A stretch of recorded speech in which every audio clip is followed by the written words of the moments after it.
بخاری کا درس دیا کرتے تھے. ایسے ہی مولانا مفتی محمد عبدالحمید صاحب رحمۃ اللہ علیہ بھی دیا کرتے تھے. مگر احاطۂ جامعہ میں بغیر اعلان وغیرہ کے طلباء کے درمیان میں ہوتا تھا. مفکر اسلام جب شیخ الجامعہ کے عہدے پہ فائز ہوئے تب سے یہ اہتمام کیا جانے لگا ہے جو آج کل آپ کو ہم کو نظر آ رہا ہے. اس کی وجہ یہ تھی کہ چھوٹے موٹے مدارس جہاں پر مبادیات پڑھائی جاتی ہیں وہ اعلان پہ اعلان دے کر تشہیر کر رہے تھے تو شعبوں کو شعبہ ہمارے وابستگان کے دل و دماغ میں پیدا ہو رہے تھے.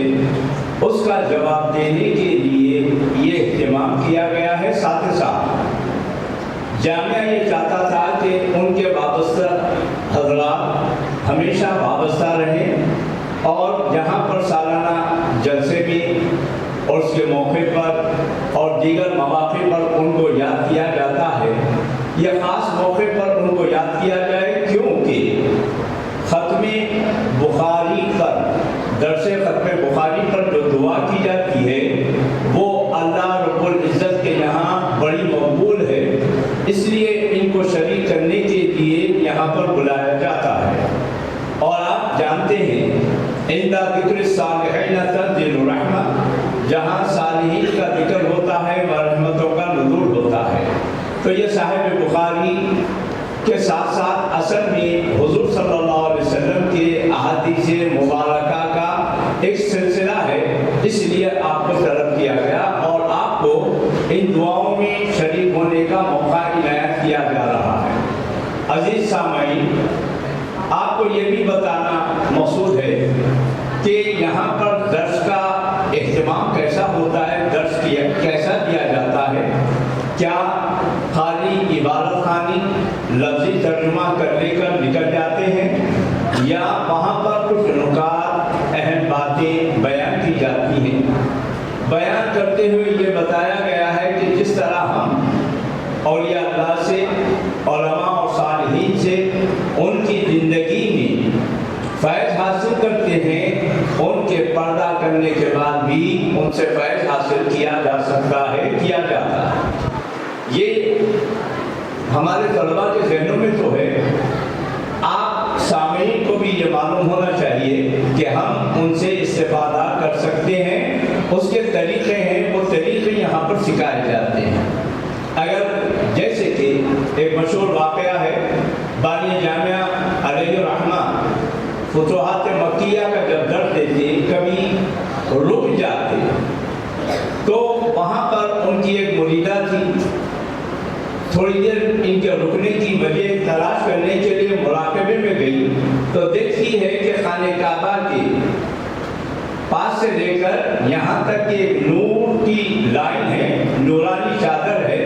حضور صلی اللہ علیہ وسلم اپنے صحابہ کے درمیان بیٹھے ہوئے ہیں اور صحابہ سے کہتے ہیں کہ میرے بیٹے کو ایک اشکال آ گیا ہے حیدرآباد میں, پہلے میں اس کا اشکال دور کرتا ہوں پھر تم لوگوں کی طرف متوجہ ہوتا ہوں.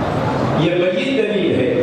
تو آپ طلباء اور سامعین اچھی طرح دل و دماغ میں یہ رکھ لیں کہ ان سے استفادے کا ایک طریقہ یہ بھی ہے کہ اگر کوئی اشکال آ جاتا ہے آپ کو حدیث میں یا اپنی کوئی کتاب میں تو صاحب کتاب کی طرف ہم مراقبے وغیرہ کے ذریعے رجوع ہو کر ان سے استفادہ کر سکتے ہیں.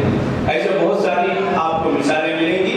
ساتھ ہی ساتھ آج جو مولانا سید بدی الدین صابری صاحب, مولانا سید ضیاء الدین صاحب, مولانا شبیر احمد صاحب آپ کو جو عنوانات پر خطاب کریں گے طلباء کو تو فائدہ ہوگا ہی ہوگا, لیکن عزیز حاضرین کو یہ بتانا ہے کہ یہاں پر بخاری کا درس کیسا دیا جاتا ہے.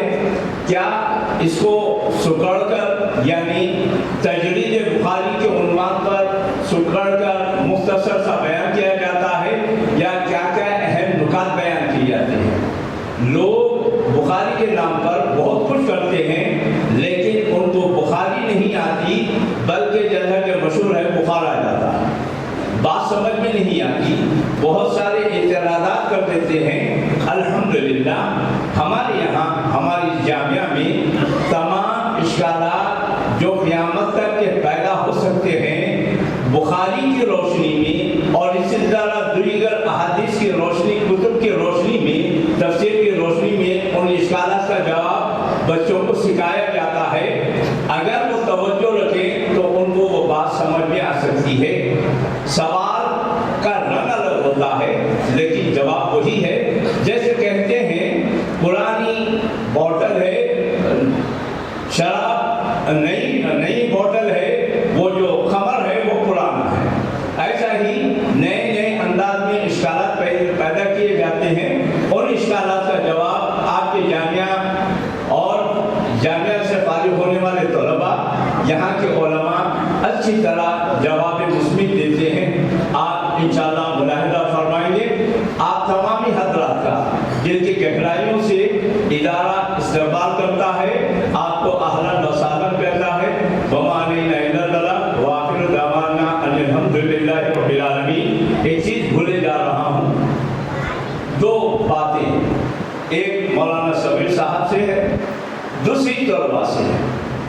مولانا صبیر صاحب سے کہنا یہ ہے کہ سربت الخاری کے سلسلے کو جاری ساری رکھیں۔ ابھی عمر کیا ہے آپ کی، بہت کچھ کر سکتے ہیں۔ ایک موقع پر مولانا ابراہیم خلیل ہاشمی صاحب رحمۃ اللہ علیہ نے کہا تھا کہ مولانا طاہر صاحب کے انتقال کے بعد مولانا خواجہ شریف صاحب جب ان کے جانشین بنے، خلیفہ بنے، تو بولے حضرت کے جلووں کو ہم مولانا خواجہ شریف صاحب کی صورت میں دیکھیں گے۔ ہم بھی یہ چاہتے ہیں کہ شیخ الحدیث کے جو جانشین بنے ہیں ان کے جلوے ان میں نظر آئے۔ اور ہمارے عزیز طلباء، ایک بہت پرانی خواہش عوام کی، خاص طور پر علماء کی اور طلباء علوم اسلامیہ کی تھی، شروع سے ائمہ ستہ کا اردو ترجمہ کر دیا جائے۔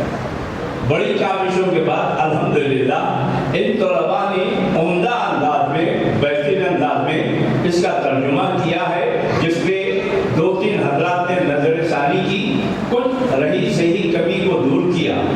میں یہ چاہتا ہوں، ادارہ یہ چاہتا ہے کہ آئندہ اس سلسلے کو، اس قسم کی کتب کو اردو کا جامہ پہنائیں، کیونکہ جو بات مادری زبان میں سمجھی جا سکتی ہے وہ پدری زبان یعنی عربی میں سمجھ نہیں آ سکتی۔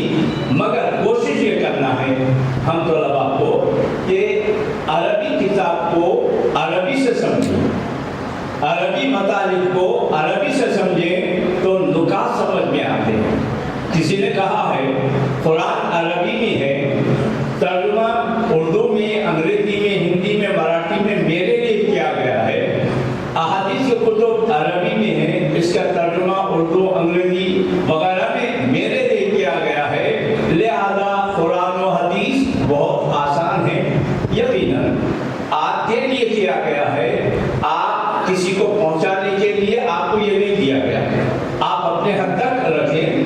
اس کی مثال میں سمجھتے جائیں، یہ کہنے کی ضرورت کیوں پڑی ہے مجھے، یہ سوشل میڈیا پہ، یوٹیوب پہ یہ بہت باتیں چل رہی ہیں، عوام بہت پریشان رہتی ہے، ہمارے طلباء کا کوئی مسئلہ نہیں، عوام بہت پریشان رہتی ہے۔ صحیح ہے، قرآن کا ترجمہ ہے، اب سمجھنے میں کیا ہے، اس کو ایک مثال سے یوں سمجھایا گیا ہے، میڈیکل کی کتابیں انگریزی میں ہیں، اردو میں ترجمہ کر دیا گیا، طب کی کتابیں عربی میں بھی ہے، فارسی میں بھی ہے، اردو میں کر دی گئی ہیں۔ کیا ہم آپ کوئی آدمی عقل مند وہ انگریزی کا ترجمہ اردو میں پڑھ لے کر اپنا دواخانہ کھول سکتا ہے، علاج و معالجہ کر سکتا ہے؟ پولیس آ کر، حکومت آ کر اسے پکڑ لے کر لے جائے گی؟ یہ انسان کے لکھے ہوئے معاملہ یہ ہے، تو رب جلیل کی لکھی ہوئی باتوں کو سمجھنا اگر اتنا آسان ہو جاتا تو بخاری کے درس میں بتایا گیا ہے، وہ خط ابیض کی جو بات ہے، سفید دھاگا، کالا دھاگا، اس کے جو بارے میں 2 احادیث آئے ہیں، اس احادیث کو اگر پڑھ لیں، ان سے پوچھیں کہ تاریخ کے لحاظ سے حدیث میں آگے پیچھے، تاریخ کے لحاظ سے جو بات کی تھی پہلے